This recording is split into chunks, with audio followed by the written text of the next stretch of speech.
Hello viewers, আসসালামু আলাইকুম। আবারও আপনাদের সকলকে স্বাগত জানাচ্ছি আরও একটি নতুন ভিডিও দেখার জন্য।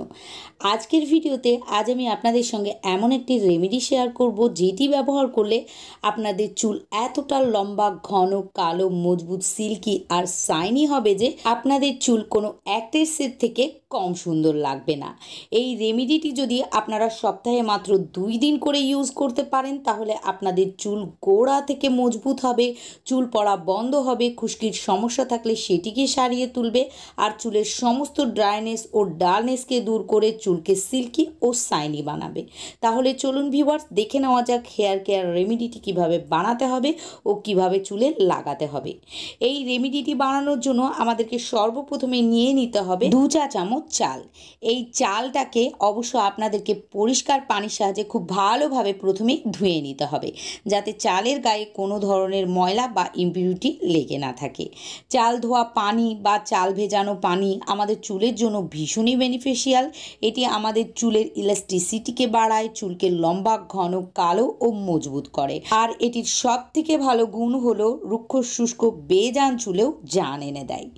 নেক্সট আমাদেরকে সেকেন্ড ইনগ্রিডিয়েন্টস এর মধ্যে অ্যাড করতে হবে ফেনিগ্রিক সিডস, অর্থাৎ মেথি দানা। মেথি দানা আমাদের চুলের জন্য খুবই উপকারী একটি উপাদান। এটি আমাদের চুল পড়া বন্ধ করে, চুলের গোড়া মজবুত করে আর চুলকে মোটা ঘন করে তোলে। এটি নিয়মিত ব্যবহারে আমাদের স্ক্যাল্পের ব্লাড সার্কুলেশন বাড়ায়। এর মধ্যে থাকা প্রোটিন আমাদের চুলকে ন্যারিশ করে ও হেলদি রাখতে সাহায্য করে। এখানে 1 চা চামচ মেথি দানা নিয়ে নিতে হবে। তারপর আমাদেরকে এর মধ্যে দিতে হবে 1 চা চামচ চিনি। চিনি আমাদের স্ক্যাল্প থেকে ডেড স্কিন সেলকে রিমুভ করে স্ক্যাল্পকে ডার্ট মুক্ত করে তোলে। চিনি নিয়মিত ব্যবহার করলে নতুন চুল গজাতে সাহায্য করে ও আমাদের চুলকে খুব তাড়াতাড়ি সফট ও শাইনি করে তোলে।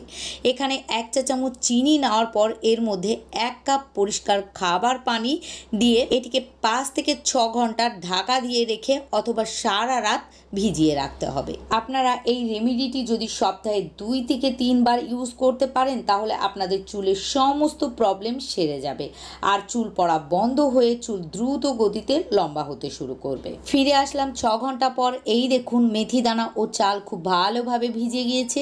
এবার এটিকে চামচের সাহায্যে বা হাত দিয়ে খুব ভালোভাবে নাড়িয়ে নিতে হবে। তারপর ছাঁকনার সাহায্যে ছেঁকে নিতে হবে। আর ছেঁকে নেওয়ার পর এর মধ্যে দিতে হবে লেবুর রস। লেবুর রসের মধ্যে ক্লিনজিং প্রপার্টিজ থাকে, ফলে এটি আমাদের চুল ও স্ক্যাল্পের নোংরা ময়লাকে খুব ভালোভাবে ক্লিন করতে পারে। সেই সঙ্গে স্ক্যাল্পে যদি খুশকি অথবা কোনো ধরনের ইনফেকশন হয়ে থাকে, তাহলে সেটিকেও সারিয়ে তুলতে পারে। এবার আমাদেরকে এর মধ্যে শ্যাম্পু অ্যাড করে দিতে হবে। আপনারা রেগুলার যে শ্যাম্পু ইউজ করেন সেটাই নিয়ে নেবেন, কোনো সমস্যা নেই। আপনারা অনেকেই আমাকে প্রশ্ন করেন যে চুলের জন্য কোন শ্যাম্পু ভালো হবে, কিন্তু আপনারা যদি এইভাবে শ্যাম্পু করে নিতে পারেন, তাহলে আপনারা যে কোনো শ্যাম্পুই এর মধ্যে ব্যবহার করতে পারেন, কোনো সমস্যা নেই। এইভাবে শ্যাম্পু আপনারা যদি এর মধ্যে অ্যাড করে ব্যবহার করেন, তাহলে আপনাদের শ্যাম্পু যতই হার্ড হোক না কেন, সেটি অনেকটাই মাইল্ড হয়ে যাবে। ফলে এইভাবে শ্যাম্পু ইউজ করলে আপনাদের চুলের কোনো ক্ষতি ছাড়াই আপনাদের চুল ও স্ক্যাল্পকে পরিষ্কার করে নেওয়া যাবে। আপনারা আমার দেখানো পদ্ধতিতে যদি সপ্তাহে 2 থেকে 3 বার এইভাবেই শ্যাম্পু লাগাতে পারেন, তাহলেই দেখবেন কিছুদিনের মধ্যেই আপনাদের চুল সিল্কি, শাইনি ও ম্যানেজেবল হয়ে উঠেছে। আমি সবগুলি উপকরণকে একসঙ্গে খুব ভালোভাবে মিশিয়ে নিয়েছি। এবার চলুন আপনাদেরকে বলে দিই কিভাবে এটি ব্যবহার করতে হবে। আপনারা রেগুলার যেভাবে চুলে শ্যাম্পু করে নেন, সেইভাবেই এটি চুলে ও স্ক্যাল্পে লাগিয়ে নেবেন। আর রেগুলার শ্যাম্পু করার সাথে এটির পার্থক্য হলো কেবলমাত্র আপনারা এটিকে 2 থেকে 3 মিনিট মোটামুটি লাগিয়ে রাখবেন। তারপর যেভাবে শ্যাম্পু করে চুল ধুয়ে ফেলেন, সেইভাবে ধুয়ে ফেলবেন। এটি ইউজ করার পর অবশ্যই আমাকে কমেন্ট করে জানাবেন যে আপনারা কেমন রেজাল্ট পেলেন।